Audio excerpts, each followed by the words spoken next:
So, we're down at the Gables at Point Vernon, being called out for people for a sea snake. Looks like an elegant sea snake. So it's a bit windy and it's getting dark, but hopefully these people can catch it before us. Elegant, I would imagine. Looks like it's got too many dots being all headed. How you going? Good. Hey, how are you? Thanks so much for keeping watch. It was just moving again. It's tiny, yes. It's tiny. It's so pretty. Yeah, they're very gorgeous snakes, aren't they? Yeah. He's a bit damaged. You can see the tail's sort of a bit damaged. The flat part? Yeah. No, that's his rudder. So So that's how he is. yeah, that's so he can. He's his little paddle, so he can actually He's swim. obviously come in. Swim with through the tide. ocean. Oh no. So he's Yeah, still alive. when you start to get your I don't know if this is a northerly right now because we're facing east, but on the northerlies over 15 knots, you can expect to start to see sea snakes coming in. Well, So they wouldn't bite you when you're swimming, would they? Oh. no, they're very, very gentle and placid snakes. Because we don't live in their environment, they haven't learned to fear us like land snakes have. Yeah. But he's pretty crooked, isn't it? When they come into shore, it's really not a good sign. But the thing is this guy is just a juvenile, so that gives me some hope that he just couldn't compete with the weather today. Yeah. So if it was a big adult, then it's probably sick and something really wrong with it. Yeah. But because it's a juvenile and it's so small, I'm hoping that there's nothing wrong with it. It just got too tired and couldn't. Yeah, and just basically needs a rest. But they shouldn't be on land, so I'll have to give this guy a swim test and stuff and just make sure he's okay. Okay, so Liven up a bit. yeah, I'm still going to use a hook just to be safe than sorry. But So you get this. sea snakes are not designed to be out of the water. Actually, probably going to be easier to just use my hands because that hook's too big.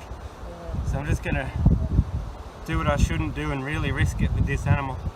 But they generally don't bite because, like I said, we don't live in their environment, so they haven't learned to fear humans like our terrestrial snakes have.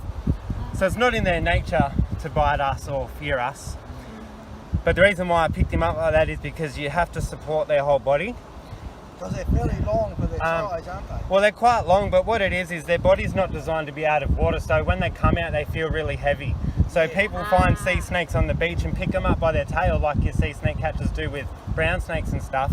But the problem with that is it'll separate their vertebrae, and then so people dangle them like that and chuck them in the water and think they've done it a favour, when it's probably just broke its back and it's going to drown to death. Okay. And like I said, if it has come ashore, like if it's a big one that's come ashore for a reason and it's sick, then it really does need to go to a vet as well and have a look at the reason why it's come out. So we've got some fresh water in here, is what this is. A towel is ideal, but I just had a shirt there, so I grabbed a shirt and chucked it in, but this is just damp. There is a little bit of water, maybe he'll be alright on your lap. So if you just put water in and he is sick or he can't hold his head up, we can risk drowning the animal. So by just using this damn cloth, he's not going to dry out. Moisture, Yeah, and it gives him something nice and comfortable to rest in, but it isn't going to, Would he be feeling cold being out of the water? They're pretty used to being cold. Like, it's pretty amazing that even any reptile can live in the ocean, but so for a normal snake, he's probably freezing, and most snakes would hate to be as cold as he is. But for him, he wouldn't be that cold at the moment. You know, they spend night out in the sea and stuff. He would just be he's probably been swimming against the current. He's probably come in too far, maybe into this bay, and he's trying to get back out, and he can't.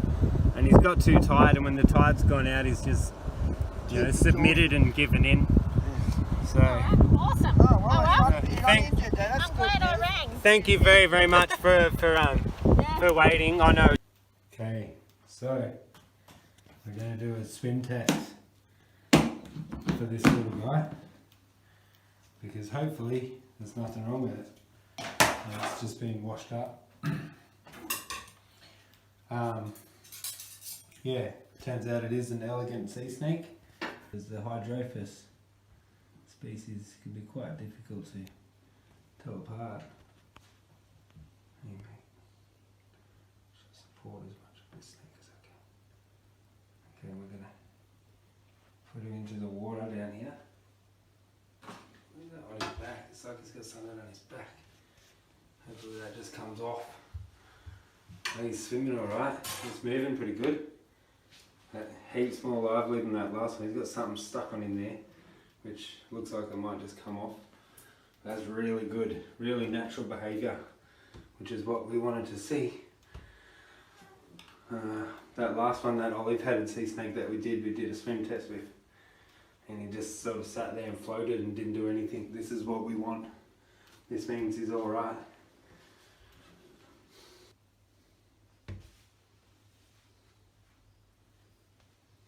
That's the way, mate.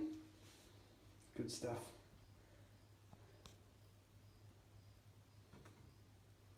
There he goes. Just want to get that crap off him here. There's a bit there. Might just be shedded skin, actually. He's got a bit of shedded skin, I think is what it is. There's a bit more around there as well. But that should come off with this, or with water. That's really, really, really good. Really good sign. Yay. Which is cool, it means we should be able to let it go. We'll just bring the tub down so we're doing the least amount of transport as we can. Just support this snake's body as much as we can. Hey matey. Add a little bit more water in there to keep him hydrated now that I know that he can move alright. Because if he was sick, he might leave his head as is and drown in some water, but we know this guy will be able to move and get to higher ground if he needs to. And hopefully we get the all clear to let it go tomorrow. Would be fantastic. And we'll jump in the water and swim along with it, Ollie. Okay, let it go and swim out with it. Alright, so we'll put it there.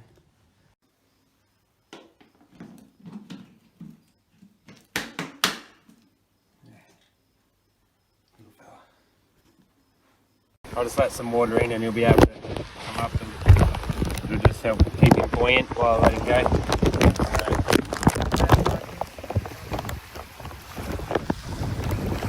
Oh, that's not even cold. You said it was cold. It's cold for me. So the tide's gone out, so hopefully it'll take the snake out. But that help get it out far enough. That's as far as I can go. Coral there. Good. Maybe I should walk him out further, you think? I'll just hold him like that. I don't know how good my video is. Okay, so here he is, and his little floating pontoon. We're just going to take him out a bit further, as far as I can walk, basically, and see this guy off. Gonna miss you, little snakey. It's much calmer out that way, but there's also some rocks here you can use if he wants, and there's probably food around these rocks, so we just might just maybe let some water in to the tub. Might be the best way to do it, and just let some water in, and then he can swim away when he feels the water. Here it goes. See you, mate. Hey, I'm gonna make sure he swims the right direction though. This will help keep him buoyant, and I can lift him out of the water. I don't want that to sink though.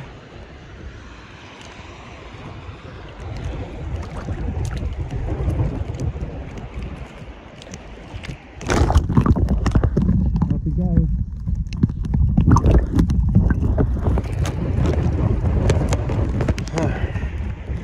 Well, I just hope he's okay. I'm sure he'll be fine down there. It feels weird putting a snake in the ocean, but it's where he lives. Really good outcome.